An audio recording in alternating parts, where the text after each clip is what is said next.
Hi guys, and welcome back to Thread Dread. It's Thread here, as always, to creep you out with a new horror story.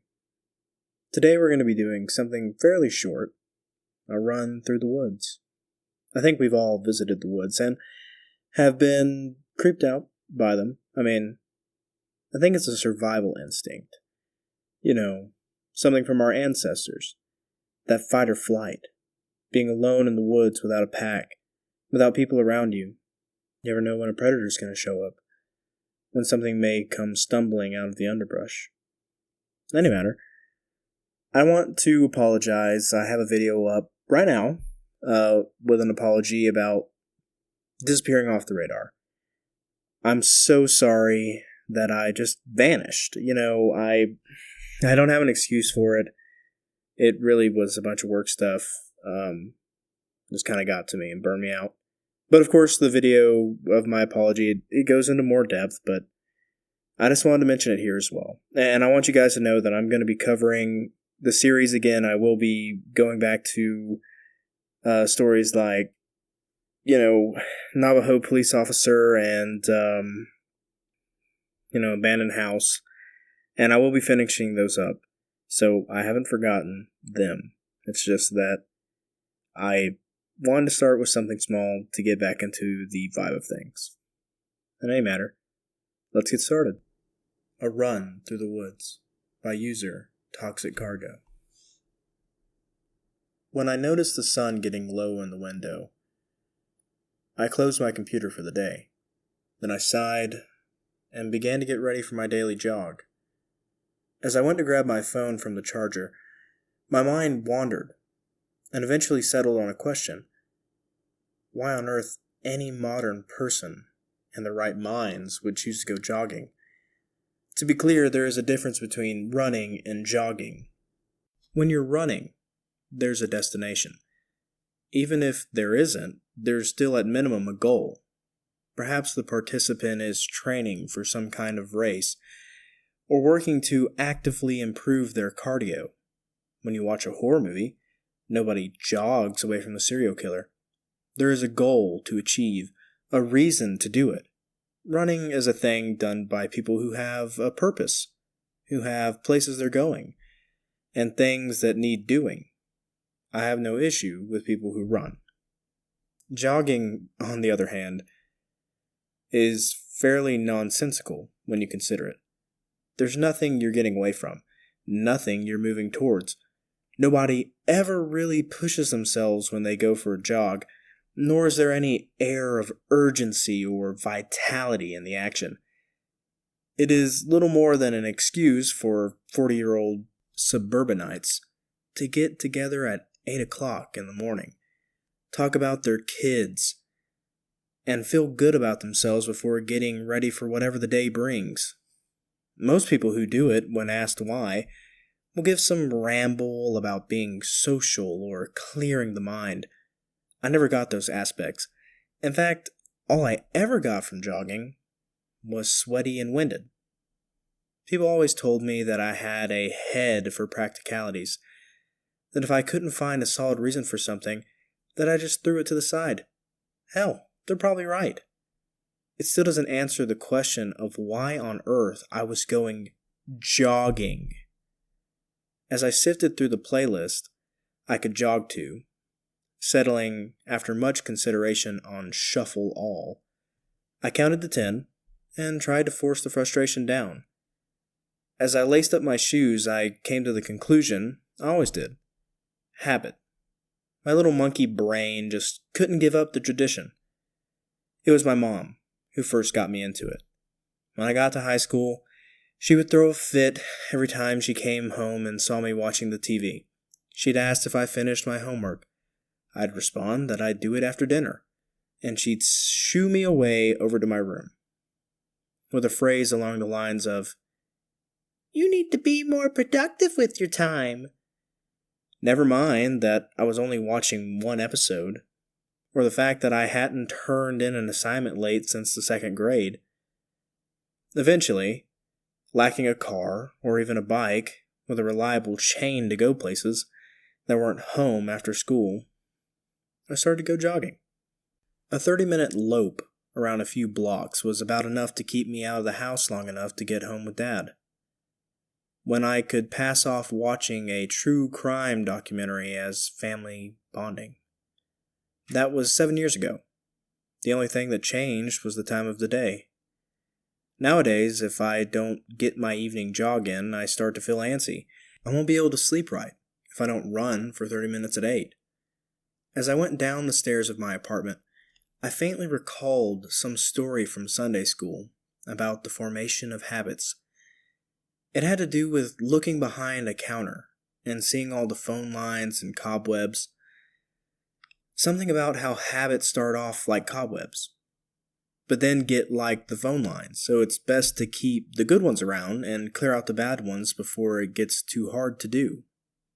As I stepped out into the autumn evening, I started to shuffle through songs and looked back up to my apartment balcony on the 3rd floor. Unprompted, the image of someone bungee jumping from the railing with a phone cord tied around his ankle flashed in my mind for a brief moment. I grinned at the idea and moved out onto the sidewalk as the first song started to play. First, left on Grant Street, north, towards the tracks and the cheaper housing the just-out-of-college folks live in. Lots of house parties on a Friday like this. Might even run past a few people who got carried away with the pregame. If I'm particularly lucky, or unlucky I suppose it could be, a few of them might try to talk to me. Whatever. The only good nature trails are that way, and I'm sure my mother would tell me she would hate to see me spend all day without socializing. We'll say this counts. Straight past Oak Street. Once the ad break ends, and the still of the night starts coming over my earbuds. Weird for running, but I can't complain. That was another remnant of my mother. She loved the oldies.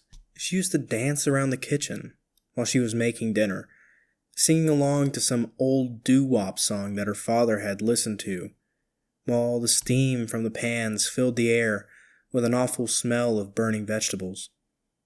The woman could not cook to save her life, but we all ate it anyway. As far as I can tell, even through all the barely covered gagging, she never got the wiser, or the way she... What am I doing? Back to the jog, idiot. This is my favorite time to be outside. All I have to do is look up, and the trees by the side of the road are putting on a spectacle that I doubt fireworks could match. The cool breeze hits my skin and makes me feel refreshed, so I know I won't even really sweat tonight. I close my eyes and keep running for a few seconds.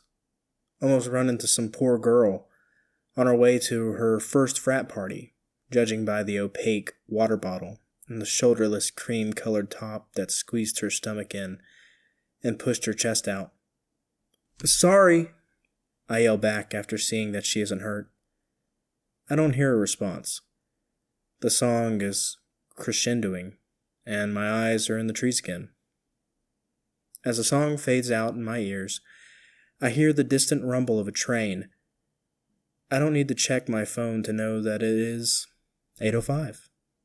That old rust bucket must run on some kind of atomic clock. 8:05 on the dot. It pulls into the yard, just east of the housing areas, down by the river. Then again, like clockwork, it leaves at 2 past midnight. A schedule that I'm sure would be a nuisance to any population that wasn't out getting burgers at 1 o'clock. Most of the students here seem to take no issue with it, though. Just another thing of the night, hurling its voice out to be heard among the crickets and the sirens. As the banjo and guitar for Amy fades in, my mind wanders again. My dad was always the bigger country music fan out of my parents. Rock, too. Sure, my mom could talk about both and point out examples she liked fine. For my old man, though, it was a passion. He could go on for hours about how the Eagles were the greatest band to have ever existed, and how Leonard Skinner was solid, but the second version of the band is a lot worse than the first. And my mom would sit there and let him go on talking about them. I can't remember how many dinners ended with my dad looking up some old song he loved as a kid, and my mom politely getting up to wash the dishes. She liked going on walks too. My mom, I mean. My old man always used to piss and moan about going for a walk right after dinner, often with some excuse about being tired from work and just wanting to sit. But in the end, he always did it. Right around the golden hour, you could catch them. A big man with bad knees, a blue t-shirt, and a well-trimmed goatee that was almost completely gray, walking with and listening to a woman with curly brown hair and smiling brown eyes complain about the wrinkles on her forehead and the stupid situation she had to settle at work that wouldn't have happened if they had just...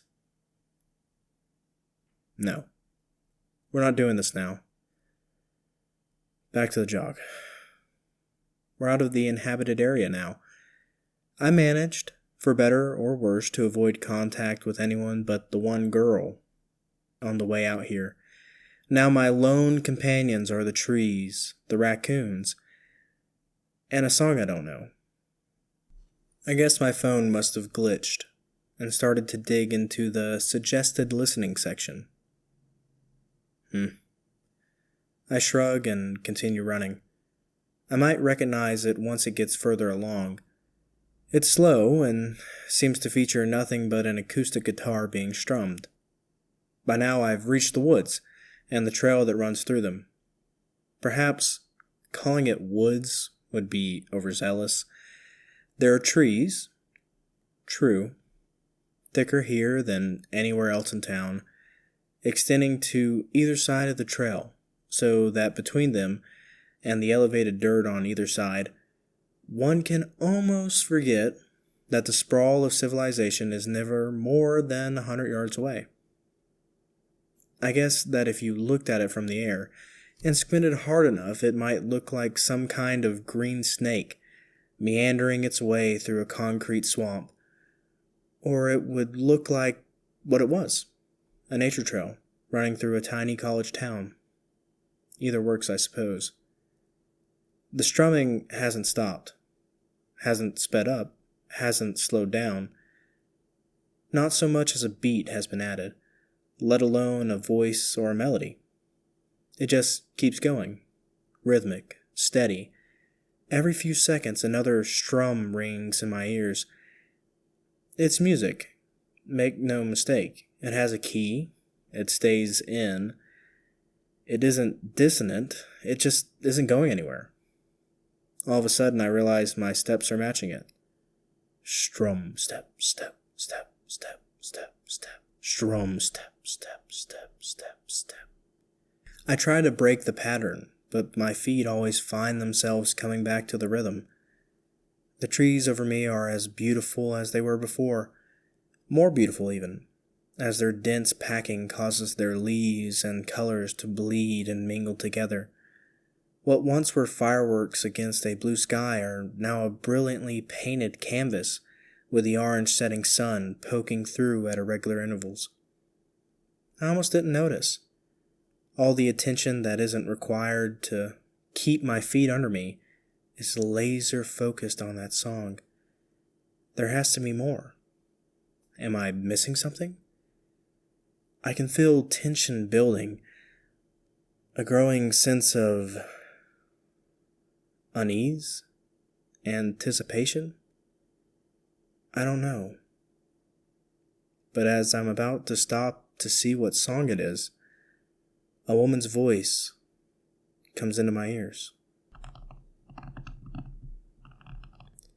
There is a time for love and laughter. The days they pass like summer storms. My feet stop dead in their tracks. That voice. The one whispering into my ears. It's familiar. I've heard this song before. Where? I tried to check my phone, but it doesn't show me any information. Just a blank where the name of the song and artist should be, and a play button. The winter wind will follow after. There is love, and love is warm. My feet start to move, falling back into the rhythm of the song. Strum, step, step, step, step, step. Strum, step, step, step, step. A bad habit. Where do I know this from? I swear, it's on the tip of my tongue. I can feel the colors shifting above me. Dark red to bright orange to sickly yellow. Who in the hell is singing this? Then the chorus comes and it hits me like a freight train. There is a time for us to wonder, when time is young and so are we. The woods are greener over yonder, the path is new, the world is free. That's it.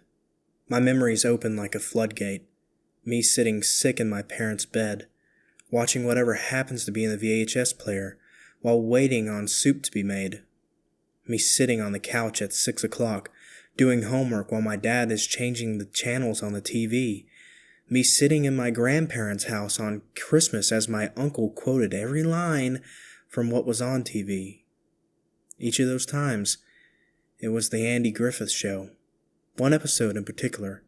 Each time it was the Hillbilly Family Band who came on to show their music off to the world. Every time, their daughter gets up and starts singing. There is a time when leaves are fallen, the woods are gray, the paths are old. I laugh as my pace briefly picks up in excitement before falling back into the rhythm. Sure, it's slower than they played it on the show, less instrumental, more melancholy almost. The voice isn't that of the girl on the show. I guess it's some kind of cover of the song, meant to make me think more about the lyrics or something. But I know the song like the back of my hand. My dad used to brag about how his brother could quote the show by heart. My mom and him used to sit around the table while this was on in the background and tell all their favorite jokes before the show could. They would laugh and talk about how they used to have the whole collection somewhere. The snow will come when geese are calling. No, not now. Absolutely not now. You need a fire against the cold. She always joked that she'd die in a car he was driving. He always quipped that at least then they'd go together. My knees go weak beneath me. I keep jogging, keep going as much as I can, but I can only keep it up for a few more strides before I collapse to the ground. For the first time since the funeral, I feel tears streaming down my face as my body heaves, as much from being out of breath as from the sobs that rack my body every couple of seconds. They look like wax figures in their coffins. They said it was from all the makeup the mortician caked on to allow for an open casket burial, but it took me months to see that as the truth. For a long time I thought they'd somehow lost the bodies. Another sob bubbles up. I try to raise my hand to see if anyone's coming, to see the trees again, but my eyes water so that all I can make out are the blurry shades of orange and yellow. Before I put my head back to the pavement, the chorus comes over again. There is a time for us to wonder, when time is young, and so are we. The woods are greener over yonder. The path is new, the world is free. My sobs slowly calm to sniffles. Something's not right. What is it? What changed? Then it hits me. I can still hear steps. Strum, step, step, step, step, step, step. Strum, step, step, step, step, step, step. I raise my head and wipe my eyes. Someone must be coming, but I see no one. Strum, step, step, step, step, step. Strum, step, step, step, step, step. Where the hell is that coming from? Are my earbuds broken? As I wonder, the next verse starts up. So do your roaming in the springtime, find your love in the summer sun. My blood runs cold. I know that voice. Mom? No. No way. What is going on? Strum, step, step, step, step, strum, step, step, step, step, step, step, step. The color of the leaves seems saturated now. Saturine. I can see the yellows and oranges dripping off the branches. Frost will come and bring the harvest. I can only hear the steps in one ear. Then realization falls on me like a brick. What? Why is it speeding up? Strum, step, step, step, step, step, step, step, strum, step, step, step, step, step, step. What time is it? And you can sleep when day is done. Where am I? Step, step, step, step, step.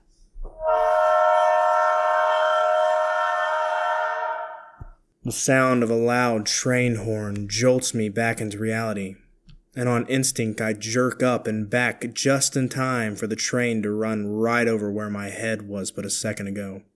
I can still feel the cold steel of the rail against my ear, and from this close the rattling of the train, what I once thought were footsteps, is now approaching, deafening.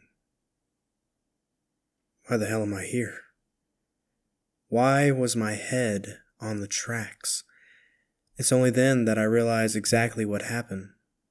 It's about 50 degrees out, but I still feel a bead of cold sweat go down my spine at the realization that I almost...